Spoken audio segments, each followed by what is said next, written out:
Hello student, আশা করি তোমরা ভালো আছো। গোল্ডেন আই ইনস্টিটিউশন চ্যানেলে তোমাদের সবাইকে স্বাগত। আজ আমি তোমাদের ক্লাস 10-এর জীবনবিজ্ঞান বইয়ের পঞ্চম অধ্যায় থেকে নাইট্রোজেন চক্রের উপর প্রশ্ন উত্তর দিয়েছি। আমার আজকের এই ভিডিওটা যদি ভালো লাগে তাহলে অবশ্যই লাইক শেয়ার করো এবং কোনো নতুন স্টুডেন্ট হলে চ্যানেলটাকে সাবস্ক্রাইব করো। তাহলে চলো পড়ানোতে যাওয়া যাক।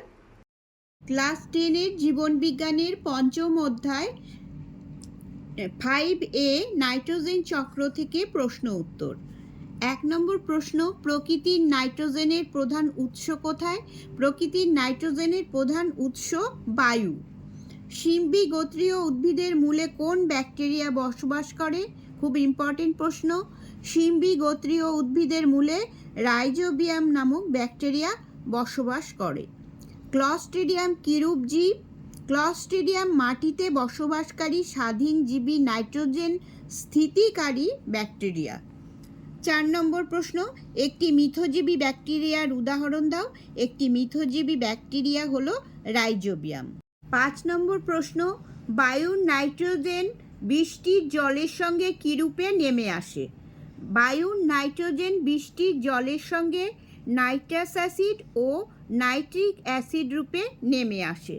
খুব ইম্পর্টেন্ট প্রশ্ন, মাধ্যমিকে আসতে পারে। 6 নম্বর, নাইট্রোজেন সংবন্ধনকারী একটি নীলাভ সবুজ শৈবালের উদাহরণ দাও। নাইট্রোজেন সংবন্ধনকারী একটি নীলাভ সবুজ শৈবাল হলো অ্যানাবিনা। 7 নম্বর, উদ্ভিদ মাটি থেকে নাইট্রোজেন কী রূপে সংগ্রহ করে? উদ্ভিদ মাটি থেকে নাইট্রোজেন নাইট্রেট রূপে সংগ্রহ করে। 8, উচ্চ শ্রেণীর উদ্ভিদের ক্ষেত্রে নাইট্রোজেন মৌলটির উৎস কি? উচ্চ শ্রেণীর উদ্ভিদের ক্ষেত্রে নাইট্রোজেনের উৎস মাটির নাইট্রেট লবণ। 9, নাইট্রোজেন স্থিতিকরণে সক্ষম একটি মিথজীবী ব্যাকটেরিয়ার নাম লেখো। রাইজোবিয়াম। 10, মাটিতে নাইট্রোজেন কী রূপে সঞ্চিত থাকে? মাটিতে নাইট্রোজেন নাইট্রেট রূপে সঞ্চিত থাকে। 11 নম্বর প্রশ্ন, একটি গ্যাসের নাম করো যা উদ্ভিদের প্রয়োজন হলেও ওই গ্যাসকে উদ্ভিদ সরাসরি গ্রহণ করতে পারে না। নাইট্রোজেন গ্যাস উদ্ভিদ সরাসরি গ্রহণ করতে পারে না। 12 নম্বর, কোন ব্যাকটেরিয়া অ্যামিনিফিকেশনে সাহায্য করে? ব্যাসিলাস মাইকয়েডিস ব্যাকটেরিয়া অ্যামিনিফিকেশনে সাহায্য করে।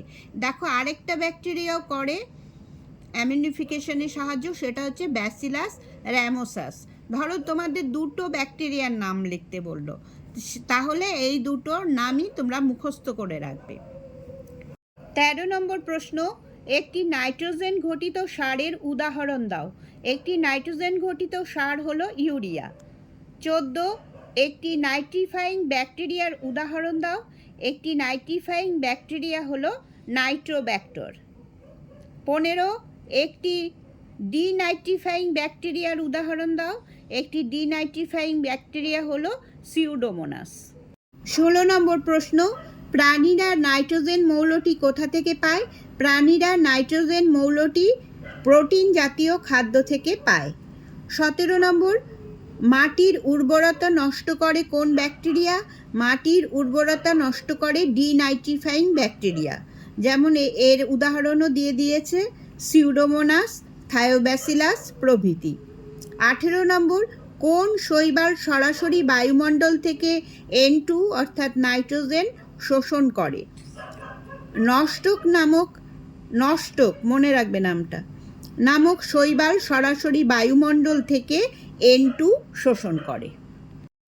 19 নম্বর প্রশ্ন, মাটিতে N2 এর পরিমাণ বাড়ানোর জন্য জমিতে কোন রাসায়নিক সার হিসাবে ব্যবহার করা হয়? মাটিতে নাইট্রোজেনের পরিমাণ বাড়ানোর জন্য অ্যামোনিয়াম সালফেট প্রয়োগ করা হয় সার হিসাবে। 20 নম্বর, বায়ুতে নাইট্রোজেন কী রূপে থাকে?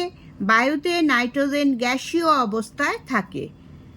21, দেহে নাইট্রোজেনের একটি উপযোগিতা লেখো। দেহে প্রোটিন গঠনের জন্য নাইট্রোজেন প্রয়োজন। আমাদের দেহে প্রোটিন গঠনের জন্য নাইট্রোজেন প্রয়োজন। 22, অ্যানাবিনা কোন প্রকার ফার্নে বসবাস করে?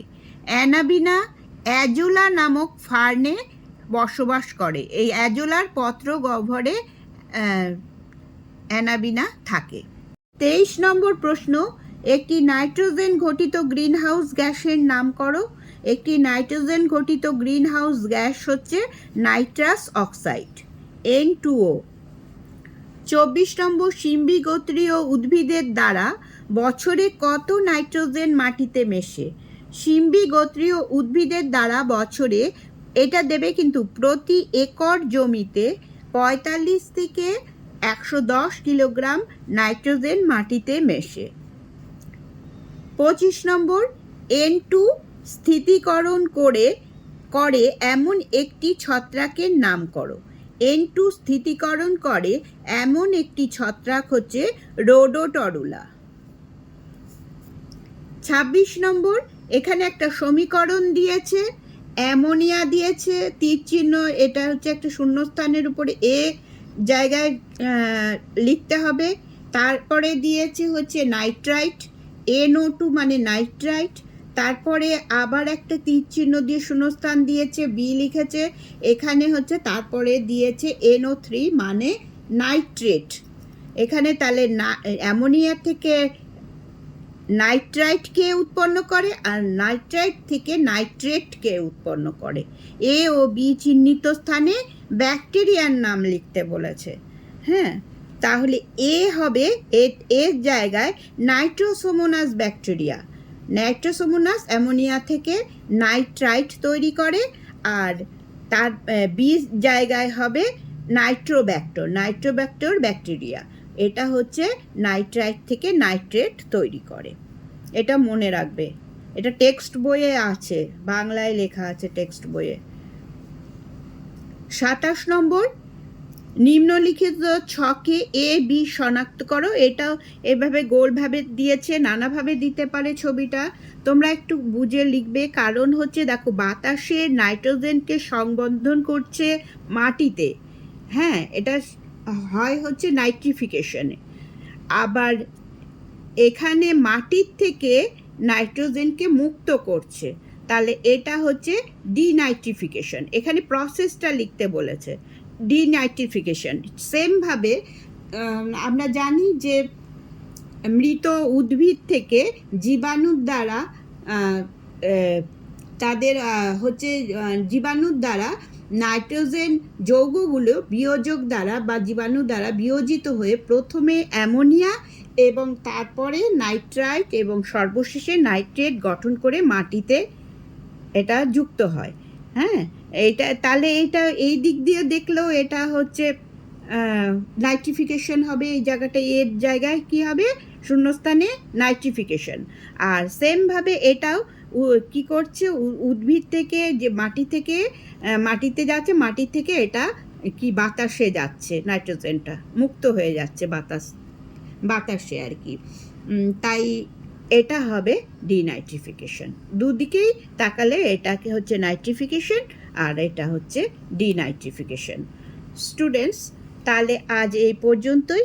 এর পরবর্তী ভিডিওতে এই চ্যাপ্টার থেকেই আমি বড় প্রশ্ন দেব, কারণ এই চ্যাপ্টার থেকে, এই নাইট্রোজেন চক্র থেকে আর কি 2 নম্বর, 5 নম্বর, তারপরে 5কে ভেঙে হয়তো 3+2 এরকম প্রশ্ন আসে।